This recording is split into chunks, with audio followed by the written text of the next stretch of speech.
اسرائیل نے جب ایران پر حملہ کیا تو اس کو یقین تھا کہ امریکہ اس کے ساتھ کھڑا ہوگا۔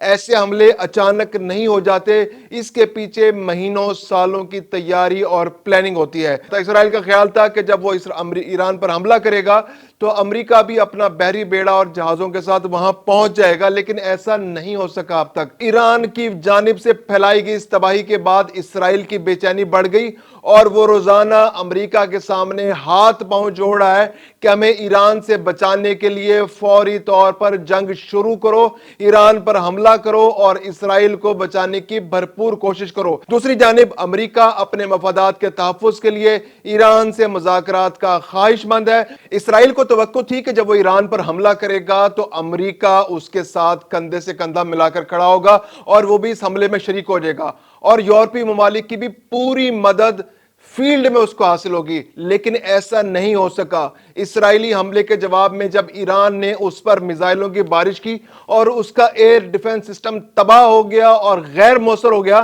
تو ایران کی جانب سے پھیلائی گئی اس تباہی کے بعد اسرائیل کی بے چینی بڑھ گئی اور وہ روزانہ امریکہ کے سامنے ہاتھ پاؤں جوڑ رہا ہے کہ ہمیں ایران سے بچانے کے لیے فوری طور پر جنگ شروع کرو، ایران پر حملہ کرو اور اسرائیل کو بچانے کی بھرپور کوشش کرو تاکہ ایران کا مکمل طور پر خاتمہ کیا جا سکے، جو اسرائیل کی سب سے بڑی خواہش ہے۔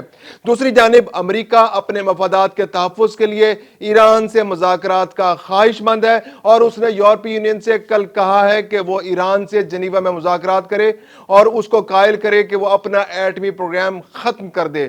اس کے علاوہ کل سلامتی کونسل کا بھی بہت اہم اجلاس ہونے جا رہا ہے جس میں ایران اسرائیل جنگ کے حوالے سے بات کی جائے گی۔ میں ہوں خرم کلیم اور آپ دیکھ رہے ہیں 24 ڈیجیٹل۔ اسرائیل نے جب ایران پر حملہ کیا تو اس کو یقین تھا کہ امریکہ اس کے ساتھ کھڑا ہوگا۔ ایسے حملے اچانک نہیں ہو جاتے، اس کے پیچھے مہینوں سالوں کی تیاری اور پلاننگ ہوتی ہے۔ اسرائیل نے بھی یہ حملہ امریکہ کے ساتھ بہت تیاری کے ساتھ، مشورے کے ساتھ، مشاورت کے ساتھ اور ڈیٹیلز طے کرنے کے بعد کیا تھا۔ اسرائیل کا خیال تھا کہ جب وہ ایران پر حملہ کرے گا تو امریکہ بھی اپنا بحری بیڑا اور جہازوں کے ساتھ وہاں پہنچ جائے گا، لیکن ایسا نہیں ہو سکا اب تک کیونکہ امریکہ کے اس سارے معاملے میں اپنے مفادات ہیں۔ دوسری جانب اسرائیل کی توقعات سے بڑھ کر ایران نے ریٹیلیٹ کیا۔ ایران نے جس طرح سے مؤثر انداز میں اسرائیل کے ہر حملے کا جواب دیا، بلکہ اسرائیل کے اندر جس طرح میزائلوں کی بارش کی تو اس سے اس کا ایئر ڈیفنس سسٹم بری طرح غیر مؤثر ہو چکا ہے۔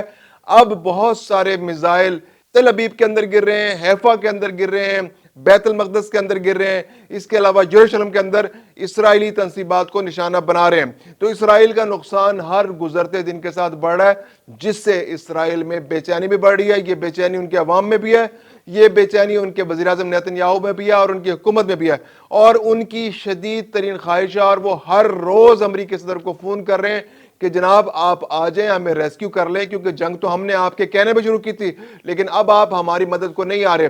آپ فوری طور پر حملے کی تیاری کریں، بلکہ حملے کا اعلان کریں، بلکہ حملہ کر دیں۔ دوسری جانب اسرائیلی دباؤ یا اسرائیل کو مطمئن کے لیے امریکہ نے اپنے حکومتی عمال کو بلا کر ان سے مشاورت کی ہے اور ایران پر حملے کی منظوری دے دی ہے، لیکن یہ مشروط منظوری ہے۔ امریکی صدر کا کہنا ہے کہ فی الحال منظوری تو یہ موجود ہے لیکن فی الحال اس کو مؤخر کیا جا رہا ہے کیونکہ امریکہ چاہتا ہے کہ ایران کے ساتھ مذاکرات ہو جائیں، اگرچہ وہ مذاکرات اب غیر مشروط طور پر ایران کی ہتھیار ڈالنے کی شرط اب اس میں شامل ہے، لیکن امریکہ کی خواہش ہے کہ پھر بھی ایران سے کوئی مذاکرات ہو جائیں۔ اس کے لیے اس نے یورپی یونین سے کہا ہے کہ وہ یورینیم افزودگی کے معاملے پر ایران سے بات کرے۔ کل جرمنی، فرانس، برطانیہ کا وفد جو ہے وہ ایران کے ساتھ مذاکرات کرے گا جنیوا کے اندر، اور وہاں پر یورینیم افزودگی کا معاملہ سامنے آئے گا، اور جس پر یقیناً وہ کوشش کریں گے کہ ایران جو ہے اپنے اس جو ایٹامک ان کا جو پلان ہے، اس کے جو منصوبے ہیں ان کو رول بیک کر لے اور کوئی نئی صورت سامنے آ جائے جس کے بعد اس جنگ بندی کو ممکن بنایا جا سکے۔ اگر ایسا نہیں ہوتا تو اس کے بعد اس بات کے واضح امکانات موجود ہیں کہ امریکہ بھی ایران پر حملہ کر دے گا، کیونکہ امریکہ اپنے طیارے خطے میں پہنچا چکا ہے. جو آس پاس کے ایئر بیسز ہیں، ایران کے آس پاس کے ایئر بیسز ہیں، وہاں پر بہت بڑی تعداد میں امریکی ایئر فورس کے طیارے موجود ہیں. بحری بیڑا پہنچ چکا ہے، بحری بیڑے پہ بھی طیارے موجود ہیں.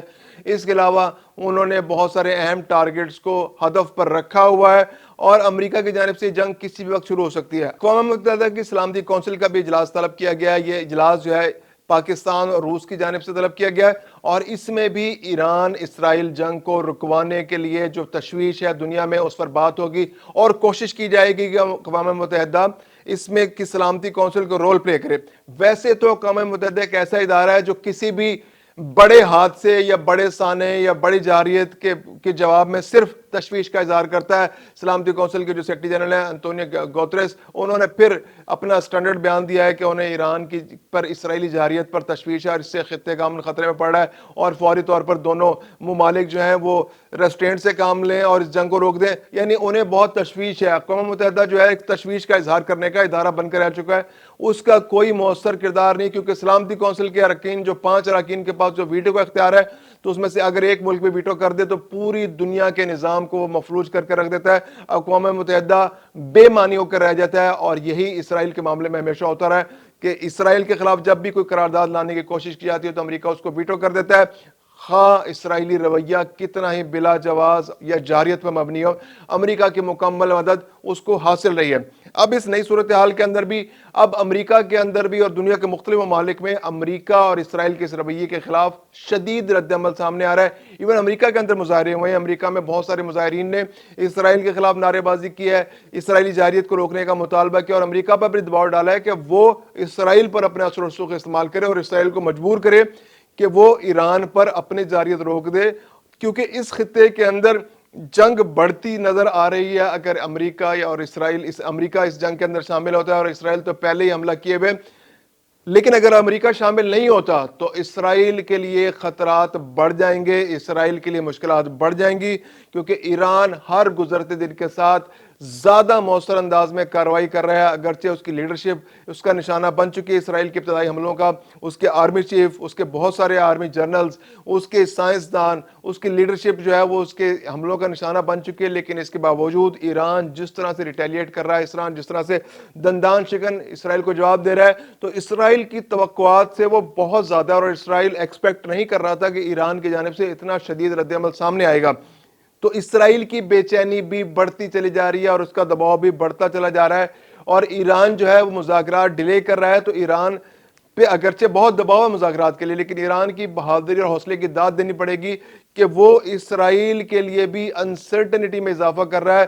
جتنا مذاکرات ڈیلے ہوں گے ایران کے لیے تو مشکلات بڑھیں گی، لیکن اسرائیل کے لیے بھی مشکلات بڑھتی چلی جائیں گی. اور اسرائیل جو ہے وہ اب ہاتھ پاؤں جوڑنے پر آ گیا امریکہ اور یورپی یونین کے سامنے، اور جو یورپی دوسرے ممالک ہیں جو ویسٹرن کنٹریز ہے، کہ آئیے خدا را ہماری مدد کیجیے.